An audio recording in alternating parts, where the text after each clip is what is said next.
Welcome to the HealthiHer podcast. Your host, Dr. Amy Brenner, is a board-certified OBGYN with additional certifications in functional and integrative medicine. This podcast is meant to help women find reliable, relevant information to help them feel better, look better, and live better. Here you will hear in-depth information about hormones, sexual medicine, aesthetics, cosmetic gynecology, and functional medicine.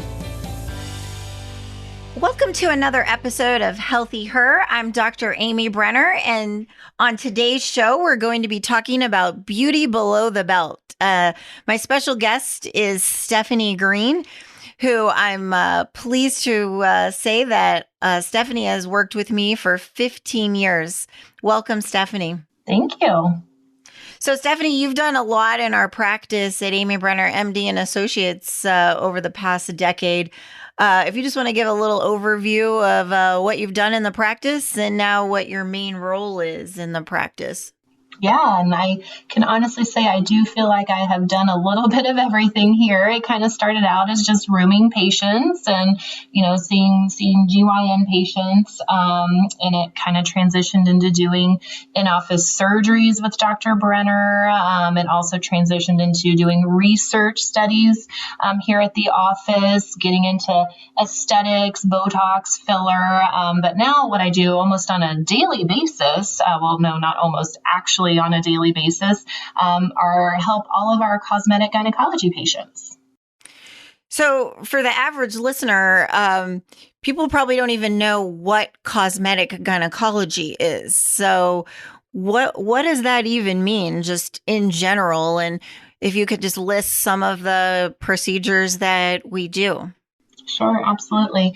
Cosmetic gynecology is kind of exactly what the title of this podcast means, is beauty below the belt. Probably the most common procedure that we offer is going to be a labiaplasty with a clitoral hood reduction. And when I say labiaplasty, it's the labia minora, which are the inner lips, which are the ones that usually are uncomfortable when riding a bike or stick out in like jeans or swimsuits or yoga pants, things like that. There's also a labia majoroplasty, which are kind of the outer, bigger, fuller lips. We do vaginoplasties, which is tightening the internal components of the vagina to kind of make intimacy feel a little bit more better. And then anal skin tags, which are stubborn little tags that just kind of are not very cosmetically pleasing. So we do lots of different services. So you mentioned that sometimes people have symptoms where intimacy isn't as fulfilling anymore typically after childbirth, or the labia fall out of clothes or get in the way with intercourse. But you also mentioned that it's cosmetic. And so sometimes that is a discussion of, is this a medical procedure, or is this a cosmetic procedure, or can we get it covered by insurance? Yeah, it's everyone scratch that. Okay. Everyone is normal down there. It's just kind of a matter of what your preference is. And it's very similar to like boob size. Some people like small boobs, some people like big boobs. Same thing with the tissue. Some people like a little bit of tissue. Some people like no tissue down there. Yeah, I think that's a great point. And that's something that when I first examine people, a lot of women ask the question is this even normal? And my answer is exactly what you just said, Stephanie, is it is normal. And labia come in all shapes and sizes, kind of just like you mentioned, such as breast size, nose size, but it doesn't mean that it's cosmetic. It might not be what the cosmetic outcome that you want to have.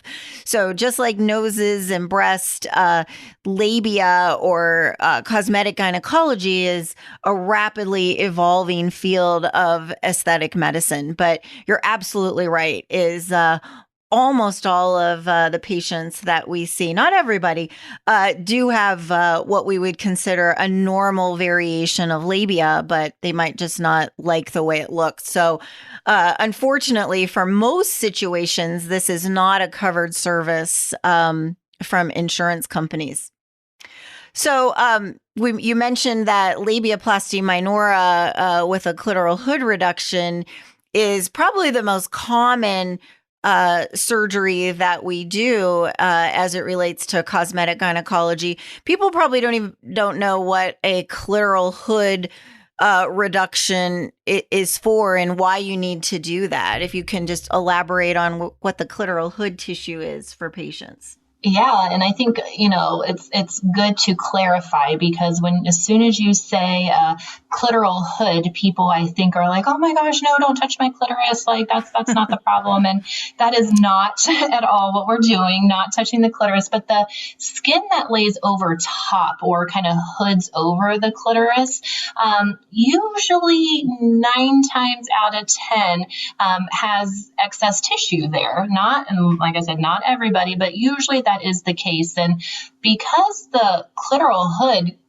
for the most part, pretty much almost attaches to the labia minora, if you reduce the tissue size of the labia minora, if you don't think to look at the clitoral hood and treat the clitoral hood, it could stick out like a sore thumb and not look very aesthetically pleasing after you have this nice, beautiful labia minora. And, doing these surgeries, it's kind of something you only want to do one time, and you don't want to have to go through the recovery of this 2 times. So it is usually...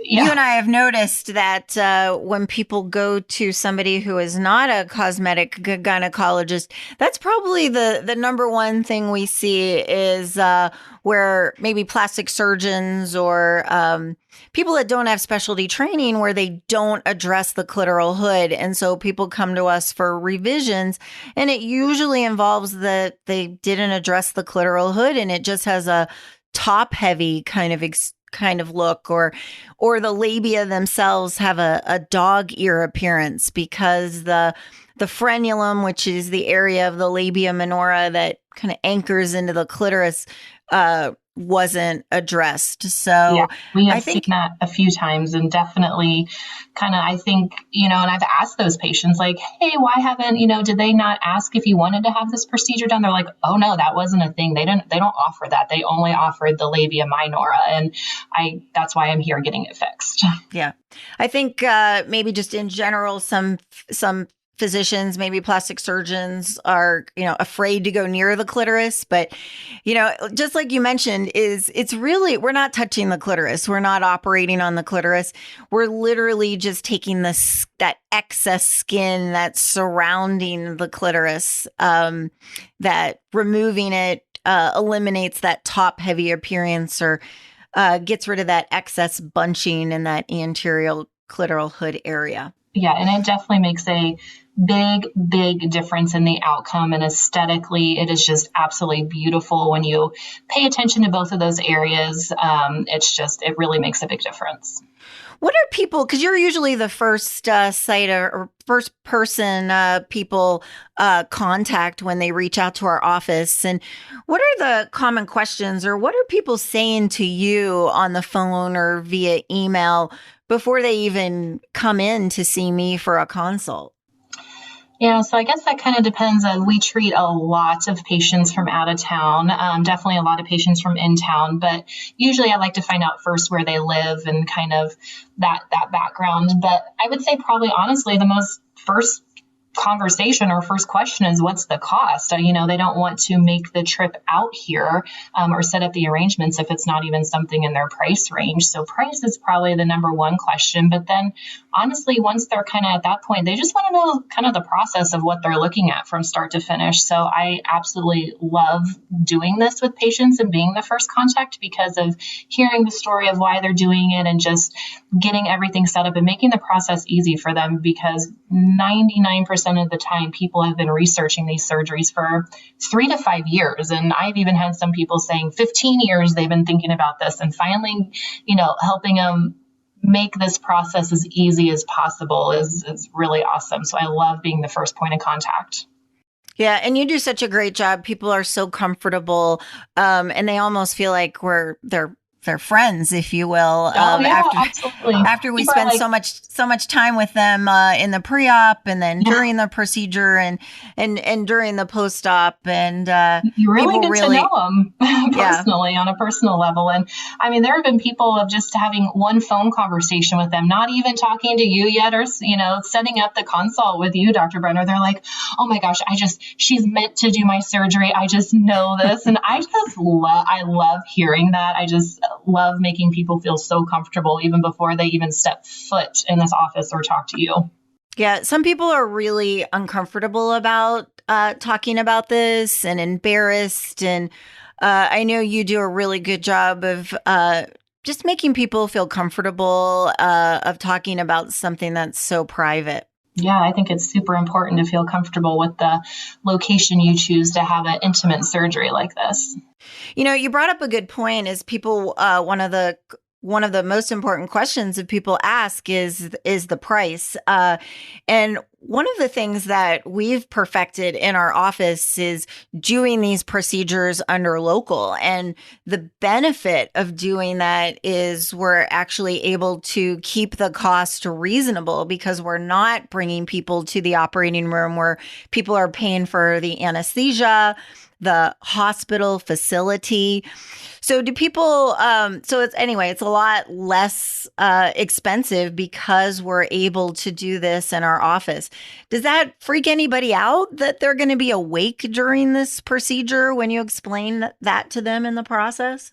Yeah, I think only probably less than a handful of times people are kind of question like, wait, you do this like in your office and in a room kind of just like this? And once you explain it to people and realize, like, really kind of break it down of like, honestly being able to tell people we've never had someone uncomfortable in the office doing it, and then just explaining the process of all the things that we have to make them comfortable, they're kind of like, okay, all right. And out of those few hesitant people afterwards, I always ask them of like, so what'd you think of doing this in the office? And they're like, I cannot believe I even worried about it. This was so comfortable. I totally kind of overthought that. And no one has ever said to me that they were like, oh no, I wish I would have done this in the hospital, ever. Right. I think people have realized that the anticipation of it is probably the worst thing, but most people, not everybody, most people do opt to take some medications to kind of take the edge off. We offer giving something like Xanax to take that pre-procedural anxiety away, as well as some pain medication. So most people are actually sleeping during the majority of the procedure. But you're right. After it's over, people are really glad that they did this in an office setting rather than the hospital. You mentioned that these patients are just so grateful, and you would never think that doing aesthetics would just give you a lot of joy of being in the medical field. But can you just talk about like how we've just changed so many people's lives of doing this, just the emotional aspect of it? Yeah, I mean, the first story that pops in my mind was someone that got made fun of in her middle school locker room.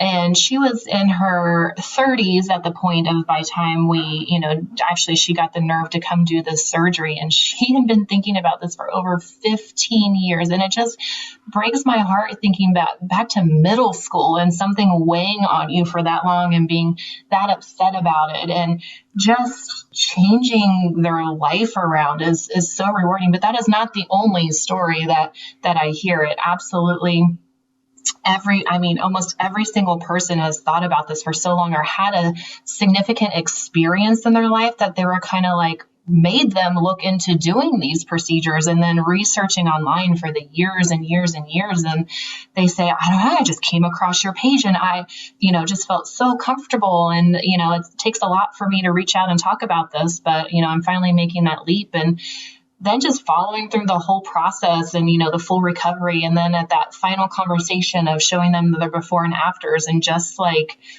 seeing their emotion on their face. And it's just so rewarding to be able to help people in such a intimate procedure. I just absolutely love doing from start to finish, love doing these procedures and being there with the patient. Yeah, I couldn't agree more. I think it has really become probably the most favorite, one of my most favorite things that I do in practice now. You mentioned just the emotional satisfaction we get from helping these women. So that's really important to me. Also, just the creativity part of me. I feel like kind of like an artist of when I'm done with a surgery of look what I created. And it's something that, I'm so proud of. And also just the technical part of it. It certainly is a learning curve and not something that the skills that I have now of what I was ever trained for in residency. Certainly, I've been doing vaginal and vulvar work since residency, but the aesthetic techniques are something that, continue to evolve. And even just last week, I returned from a meeting. So for me, there's just so many aspects of professional satisfaction from the technical part of it, of learning new skills, as well as the emotional aspect of it, of helping these women with something that's a really sensitive matter. Yeah, I think that's probably one of our favorite parts is when we're reviewing the before and after pictures and get them all like side by side of you being like, wow, like that's just amazing. That's got to feel very good on your end of it of like, look what I created, but look also how good I made these women feel. Yes. Well, thank you, Stephanie, for joining us. And I hope our listeners got to hear a little bit of something we do at Amy Brenner, MD and Associates, as we are trying to achieve some more beauty below the belt. Thank you. Thank you for listening to this episode of HealthiHer. You can find us on Instagram, Facebook, and the web. Go to www.dramybrenner.com to learn more.